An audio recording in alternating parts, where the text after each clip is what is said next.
Si Mami, Mami, anong gusto mong kantahin namin para sa'yo? Di ba nga ano, nang si Judas ay madulas. Bakit hindi naman ang gusto ni nanay? Eh, malay mo, gusto niya, Holy Week na agad. Ano pong kanta ninyo? Yung team song nyo ni tatay. Pero, Alam niyo ba yung music? Isa nagpapasarap yan sa relasyon ng mag-asawa. yung Totoo team, lang. parang ibig mo sabihin yung team song ba, Jose? O bakit ba sa naloloko mga kabataan ngayon? Pag may narinig na maganda, wow, ang ganda niya, pwede parang tumama sa akin. Oh, yung mga ganun. Ganon din yung mga music nung araw. Ginagawa yan na para maging kondisyon ng pagsasama ng mag-asawa. Dati kasi, Jose, pag nakakarinig ng music, wala pa yung mga expression ngayon ng mga millennial na, ang mga Gen Z na, yung gano'n, Oo, hindi, wala pa nun talaga. Wala pa. Ang lola ko, nung pag kinikilig, gumagano lang. Ano? Ganun lang ako. Pag nakarinig na yan ng tugtog yung parang cha-cha lang. Tang tang tang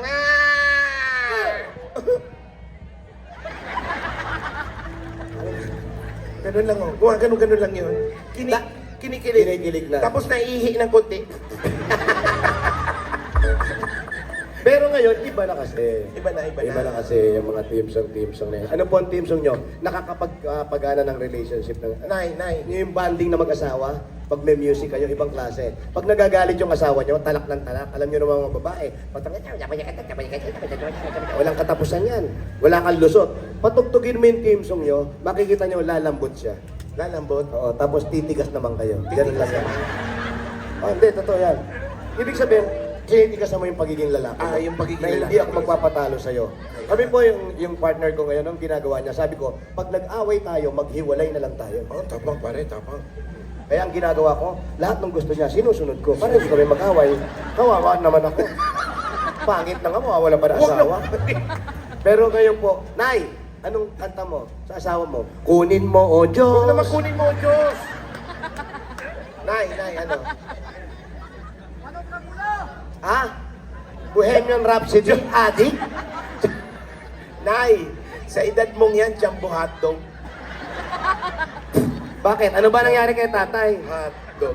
Chorizo na. Oo ba to? Oo, sumasayaw ko. Kami na lang. Paano yan?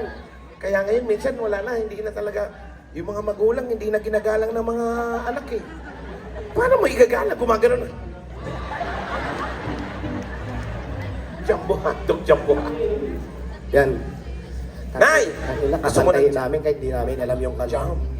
Kausapin mo yung asawa mo, sabi mo, Papa, patingin naman ng jumbo hat. Kaya ko ba yan? Jumbo hotdog. Prito mo na to. Nasusunog! Nasusunog. Mag-aamoy sunog na balahibo. Jumbo hotdog. Tuhugin mo. Ano nga, hindi ano. Kasi nung araw ang mga lola, yung mga panahon. Lalo dito sa yung mga probinsya. unang panahon siguro ng mga 40s, walang music kasi. Halos ang music natin, pag nasa probinsya ka, yung kung ano lang yung tunog o yung kilala, halos ano lang ng hangin eh. Ihip ng hangin, ibon. Ang lolo ko nakatira din sa may bukid din sa may Camarinesor. Oh, Bukid lang. oh nangyari. Walang radyo. Oh. Music lang. Yung tilaok ng manok, Oo. sinasayawan niya. Yung lolo't lolo, yung mga ninuno naman namin. Napaus na yung manok, gago. Eh, wala kasi music eh. Pero may tono. Oh. Ano tono?